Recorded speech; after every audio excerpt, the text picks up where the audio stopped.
Hey everyone, so are you ready for a deep dive into something that hits close to home for a lot of us? Teenage anxiety in the UK. It's a big one for sure. We're checking out this article, Teenage Anxiety Support, Help for Young Minds. And let me tell you, it is packed with info. Yeah, it really is. And honestly, it's something we've got to talk about more, especially with almost 1 in 4 young people in the UK dealing with anxiety. It's a really staggering statistic when you think about it, 1 in 4. Yeah, 1 in 4. That just blew me away. Shows you how big this really is. Absolutely. And I think what's so interesting about this article in particular is that it doesn't just kind of throw stats at you. It digs into the why, the reasons behind these numbers. Yeah, and getting those roots, that's often the key. Hmm. So let's talk science for a sec. We all worry sometimes, right? But when does it become something more? That's the question, isn't it? The article brings up a few things that really got me thinking, like constant worrying. We've all been there, but when it's like your brain won't quit, that's when it's a red flag. Right, like it never shuts off, that background Yeah. noise you can't escape. And then there's the physical part of it, which can be so confusing. Totally. The article talks about irritability, trouble concentrating, even physical symptoms that seem like something else entirely, like headaches or stomach aches, things like that. Like your body trying to tell you something's wrong, but you don't connect it to anxiety. Exactly, yeah. And this article, it really breaks down what leads to all this. And it's not just one thing, is it? Not at all, no. It's this whole mix. Think about the pressure in school, good grades, future careers. It can be so overwhelming. Oh, absolutely. And then on top of that, pile on social media. Oh, yeah. It's constant comparisons, and that can really mess with your confidence. Definitely. Self-esteem takes a hit. And we can't forget about family dynamics either. Our relationships, past experiences, even just the feeling at home, it all plays a part. Like this web of influences, right? Yeah. Everyone's a little different, Mm-hmm. but just knowing these factors exist, that's a good starting point. Definitely. Okay, so let's switch gears a bit and talk support, because that's where it gets empowering. Love that. Yeah. And the article really stresses that seeking help, that's strength, not weakness, Oh, 100%. which is crucial for young people to hear, especially with all the stigma around this stuff. It's so true. And they don't just say, go get help. They actually get into specifics. They mention Anxious Minds, which offers counseling and support groups. Oh, that's great. And they even give you the number 0191 262 0305, which I thought was super practical. Yeah, because sometimes just knowing where to go is half the battle, right? And the article talks about those professional options too, like your GP who can get you to a therapist or counselor. And that's where we get into the different approaches, right? The article mentions CBT, which I know you're a fan of. Huge fan, absolutely. So CBT, for those who don't know. So CBT, cognitive behavioral therapy, it's about finding those negative thought patterns that fuel anxiety and learning how to change them. So it's like rewiring your reactions. Exactly, yeah. Giving you practical tools to manage your thoughts and emotions better. That's amazing. It's powerful stuff. But support, it's not just about the professionals. The article also digs into the role of parents and caregivers, and that's where it gets really interesting. One of my favorite lines from this whole thing was, "The greatest gift you can give your child is your own wholeness." Wow. It's a beautiful reminder that when we take care of our own mental health, we can really show up for our kids. It's like that thing they say on airplanes, put your own oxygen mask on first. Yes, exactly. Because you can't help someone else if you're struggling to breathe yourself. Precisely. And that might even mean being honest and saying, hey, I don't have all the answers, but I'm here for you. Exactly.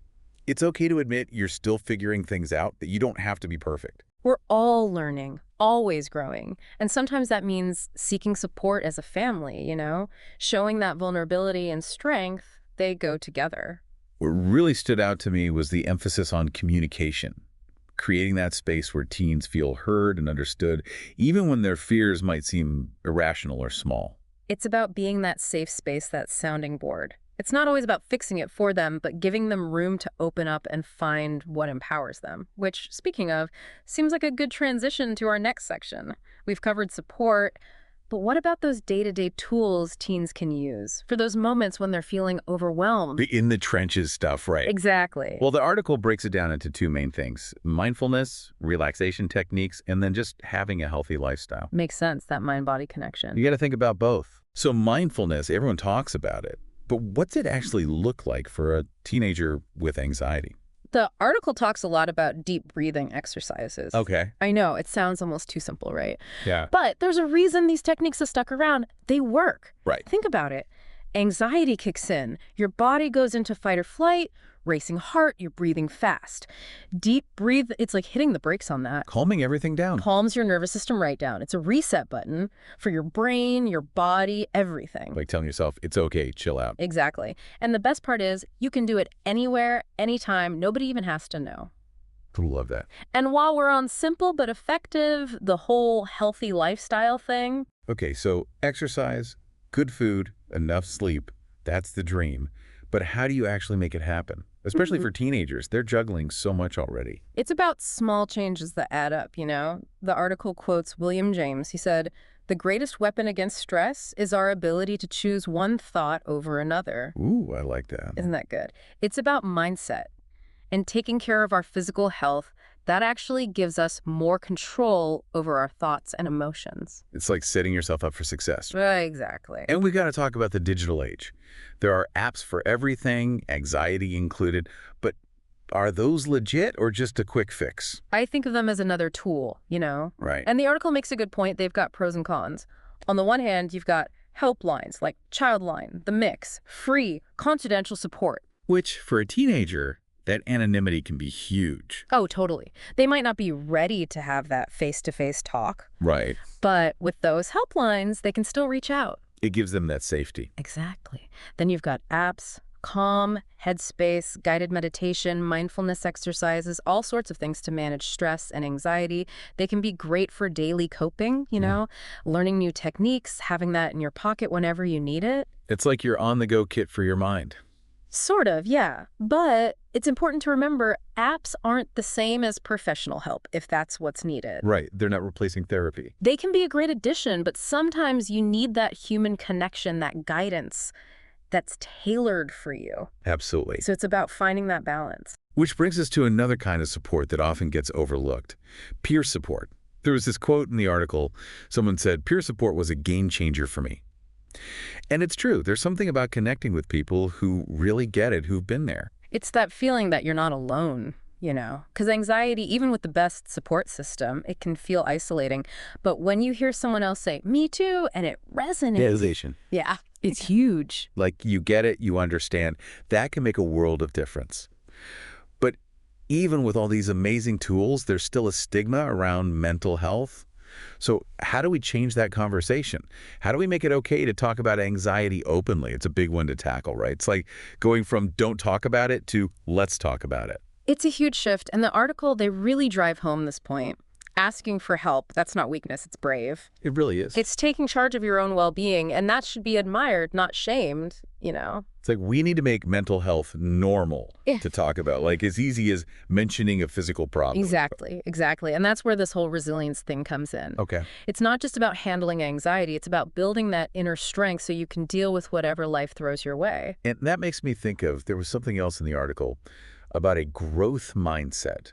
What does that even mean when we're talking about teenagers and anxiety? Oh, it's huge. It changes everything. A growth mindset means you see challenges not as failures, but as chances to learn.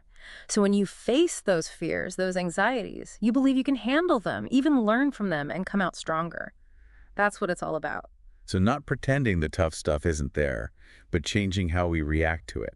Exactly, yeah. It's those challenges, they're like stepping stones, not these big roadblocks. And that ability to bounce back, to keep growing, that's what lets young people not just get by, but really thrive. It's like mental fitness, right?